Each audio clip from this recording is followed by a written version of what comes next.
Okay, I have a confession to make. I'm not a foodie. If you ever see me writing about ballparks or talking about ballparks, one thing I generally won't talk about is the food. I'm just not qualified to answer the questions of what is good food. But what I do love is history, and one thing that the Giants food stands have a lot of is history tied into some of the names here. Now, that's been changing over the last few years, but there are some good ones for you to keep an eye on. So if you want to learn more about them, this is the video for you. Welcome to 25 years of history and trivia at Oracle Park. Now, I'm going to admit, hardcore Giants fans or San Francisco fans may already know a lot of these, but hopefully you'll learn one or two new things. When looking at food booths, you'll always find generic names, like Slugger Snacks or Bayside Brews. Although I do like the sweet spot for candy in the club level. It's a great double meaning that also refers to the best part of the bat to hit with. But let's talk about the real historical references, and there's plenty of Giants references. I sincerely hope I don't need to tell you who Say Hey Sausages is named after. It's Willie Mays. Or Orlando Cepeda's Orlando's Beach House in center field, which actually has two booths, each with its own Cepeda reference. The Baby Bowl sandwiches and the Cha-Cha Bowls. Another obvious one might be Crazy Crabs, a seafood place out in center field. Though the crab seems to only align with bleacher fans, since the booths in the two club levels for seafood have upscale branding of Cove, which feels like an overpriced equity group-owned seafood place found in upscale outdoor malls. One of my favorite references longtime Giants fans should get is Murph's Clubhouse, named after longtime Giants clubhouse manager Mike Murphy, who was a San Francisco Seals bat boy that the Giants hired for the same role when they moved to San Francisco in 1958. Murph worked his way up to clubhouse manager in 1980 and stayed in that role until his retirement in 2023. Murph's Clubhouse, which most famously sells Irish coffees, has lost some locations recently. It now only has a primary location in the upper deck and right field, but it still has a lot of little memorabilia knickknacks. There's also a sanitized version in the field club,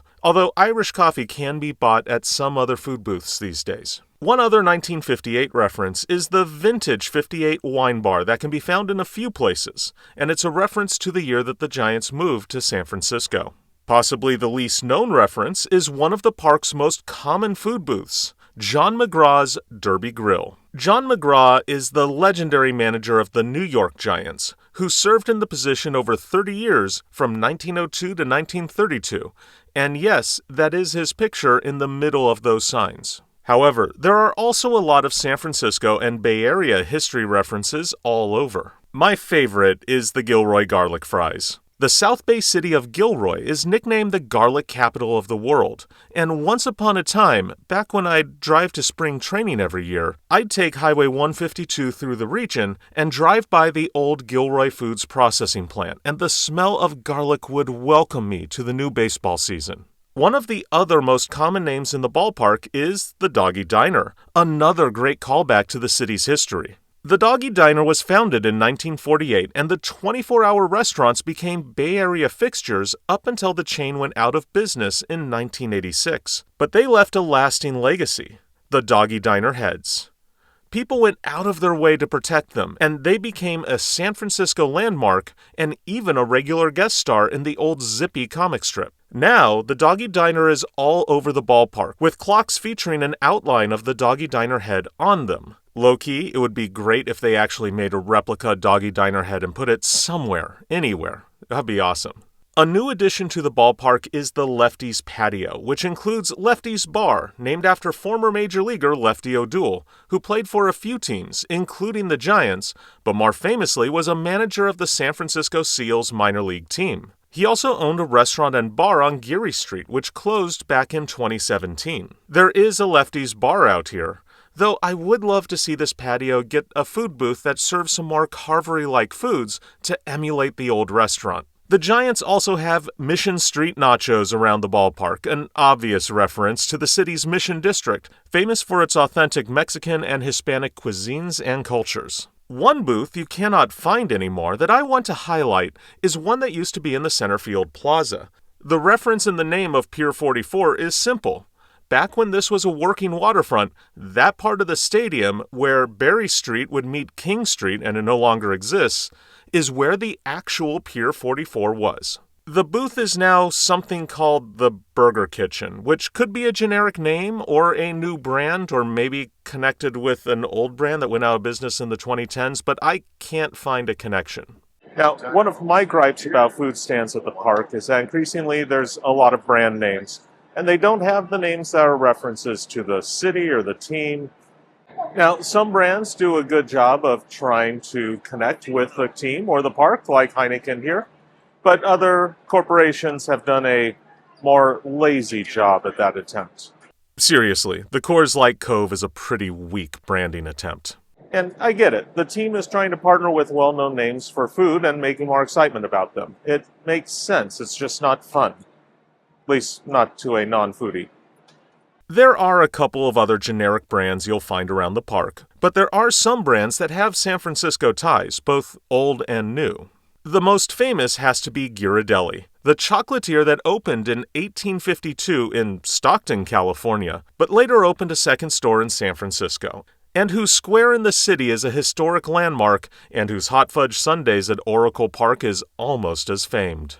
Other locally based brands includes Lagunitas from the North Bay, Pete's Coffee, Super Duper Burgers, and Tony's Slice House by North Beach Pizziolo Tony Gemiani. There's also The Organic Coup, a unique Bay Area brand that started at Oracle Park and also has other booths at Levi's Stadium and UCSF as well. Unfortunately, some of the newest entries at the ballpark have relatively disappointing generic names that may be straightforward but are totally uninteresting. The Giants have opened up a few Skyline bar areas, seemingly a reference to the not only in San Francisco trend to have rooftop bars, but ironically, the Oracle Park ones are only on the promenade level. Personally, I think it would be nice if there was actually a Skyline bar somewhere with a view of the skyline. This area up here by the Willie Mays Gate could probably be very easily adapted to having some room for a Skyline bar with drinks and food options, an actual view of that skyline, especially at night, and especially when Carl isn't here. Or they could even take this often unused bar space that sits above King Street on the club level. That would have a great view of the skyline as well. One of the cooler things that the Giants are doing this season, out here in the Centerfield Plaza, is a new pop-up kitchen. In the old cheesesteak stand, they'll be featuring new local restaurants every month. This month, it's 9 Julio Empanada Kitchen from Oakland. Now, like I said, I am not much of a foodie, but I like chicken skewers, and 9 Julio does have some chicken skewers on its menu, so I give it a try. A few moments later. Good chicken skewers. I don't know food, but I recommend these.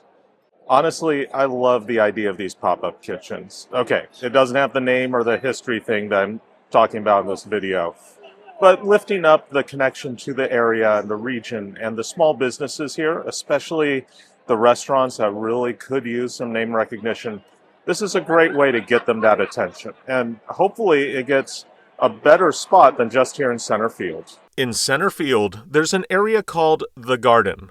In 2014, a group of traditional food booths that served the bleachers were removed in that dead center area, replaced by an edible garden, which grew a lot of its own food and spices, and even allowed peek-through areas to look at the game through the center field fence. So the huge bar at the center was extended and now is a more traditional bar, but many of the plants in the area remain, and now instead of a view of the field, it has a view of the bullpen. Finally, if you've made it this far, here's a food booth secret at Oracle Park. So the best booth to go to at Oracle Park if you've got a sweet tooth, it doesn't even have a name and it's a little hidden. All you need to do is look for the Coke bottle and then look under it. This hidden booth has no clear signage, but once you find it, you will find all of your favorite sweets, and as far as I know, it's the only place to find these flavored kernel corns to satisfy your sweet tooth. So that's some of the history behind the food stand names here at Oracle Park. Did you learn anything new? Let me know in the comments, and I'll talk to you soon.